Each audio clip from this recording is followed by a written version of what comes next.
Грузии, Северного Кавказа, отличия какие-то, как инфраструктура развита? Да, ну вообще на всем постсоветском пространстве сейчас велодвижение активно развивается. Наверное, про Закавказские республики могу сказать, отметить Азербайджан, именно Баку. Вот, кстати, у меня футболка подарила Велофедерация Азербайджана. Сейчас там проводят Тур де Азербайджан. Гонки высокого уровня, в принципе, как Тур де Франс, наверное. Ну, пока еще не такого уровня, но развивается. А так велодвижение везде развивается. Везде у меня есть сейчас друзья в велоактиве и Еревана, и Баку. С Грузией я, честно, вот с велосипедистами не очень сильно общался, но там тоже идет активное развитие. Северо-Кавказские республики тоже, Махачкала, Дагестан. В Грозном развивается очень сильно, Нальчике, в Владикавказе тоже проявили большой интерес ко мне, как путешественнику из Чувашии, снимали много репортажей.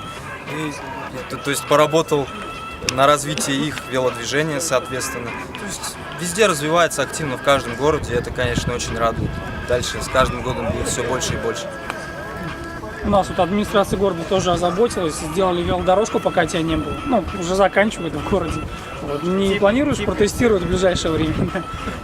Ну, это, конечно, такой вопрос. Насколько я знаю, там велодорожка просто кусок тротуара, да? Да, а заасфальтировали отдельно. Ну, протестировать, конечно, можно, но я просто не привык ездить по тротуарам, потому что...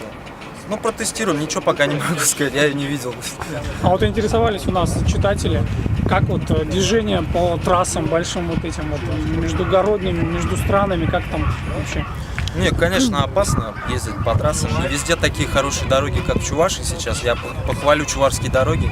После Ульяновской области и Самарской на отличном уровне. Почти каждой деревне проходит хорошая дорога асфальтированная.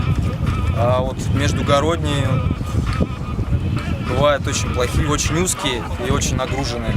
Приходится ездить по обочине.